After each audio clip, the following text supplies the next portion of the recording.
Welcome back. And tonight the answer to the question, what does a northern English girl have in common with the traditional Chinese costume, the Cheongsam, and can love really go into what you wear? When you think about it, it is rather amusing that an English woman would be designing Cheongsams even the Chinese would buy. That's what Jenny Lewis does for a living. Established in Hong Kong and known internationally for her elegant and beautiful designs in Chinese silk, Jenny has restyled the Cheongsam in such a way that even those of us with less than perfect figures can wear it. What have I done for the Cheongsam? What the Cheongsam done for me is more the case, really, because that's a garment that I feel is the epitome of femininity. You hold your head up high, a woman looks like a feminine woman, she feels beautiful, and a man appreciates her, and the embroidery and beading that China does, second to none, the most wonderful workmanship in the world. It's given me a great deal of pleasure. And in some ways I've taken it to the future by making it a little softer, a little looser, and bringing in modern artwork on the Cheongsam. And that's something that I really get a lot of pleasure from. So thank you to the Cheongsam.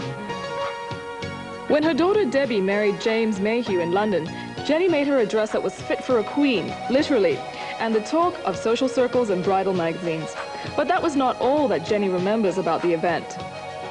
It was a very important time for me personally as well, because I'd reached a point in my career where I felt that I was rich, successful and powerful, all these things that I thought would lead to real happiness. And so there I was at the Palace of Westminster, the Crypt Chapel, my daughter marrying a very special man, a son of Lord Mayhew.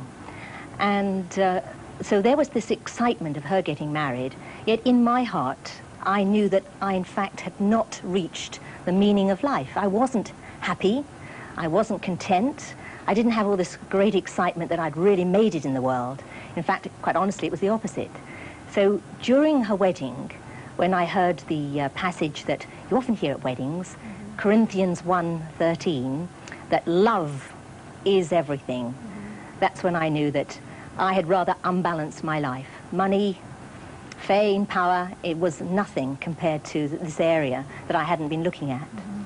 How do you tie in the pursuit of wealth and your business with your newfound Christian principles then? Well, money is not love, it's just part of our talent, it's the talent part of us. And if, when I'm moving forward into new areas of loving people properly, I can occasionally use my money in the right way to help people, then I will. But I really feel you don't make the weak strong by making the strong weak. Quite the opposite. It's for us to use our talents with Christian principles, running the business well, to share the new knowledge that love is the answer for everything. The truth has radically changed Jenny's life, and today it's a far cry from 5 years back. Well, because of that time that I realized that all my energy is going into my business. I was working 16 hours a day, drinking a bottle of brandy at night and lusting away, doing all sorts of pretty dreadful things, a lot of sins that I've really gone through and realized my life was a big mess. That now I want to share the 3 years I've had on healing and use that knowledge to help others that might be going through a similar phase, especially at the moment we've been having the stock market crash. There's a lot of people out there hurting that are looking for the meaning to life. Are you heavily involved in the hectic social life of Hong Kong? Yes, I do. I love being with friends, and I spend a lot more time with friends now, instead of being alone working all night. So my life is balanced, and I believe that going out with your friends, knowing your friends, spending time is very, very important, because that way you have truthful relationships and they can bang you on the head when you're overstepping the mark and what you're up to. And it's important that we mix together and know each other in truth. Her energy and expertise in Chinese textiles hasn't diminished, and Jenny still finds time to be involved in major projects. And what more suitable than a movie about ancient China? The movie directed by Bertolucci, The Last Emperor, was in some ways at the height of my excitement on collecting textiles. Here was the last movie, the last empress, her death, the last emperor leaving the Qing dynasty, wonderful palace. And so it was like, this is it. Put all my robes into it, and I advised them. I flew to Rome and I helped them with all the 20 years of research that I'd done, because at that time I I had established my reputation as the world's expert on Chinese textiles, and I was able to sell them a great deal of my collection and be very much involved in the film.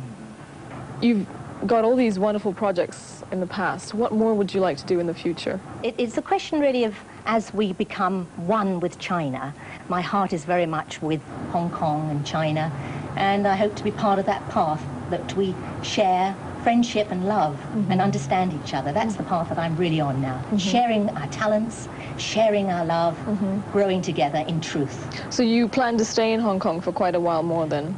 If God wants me to, I'll be here forever, and I certainly hope I am. That's an interesting combination, a born-again Christian and silk embroidery couturier. And actually, I didn't tell you, but I used to go to school with her daughter.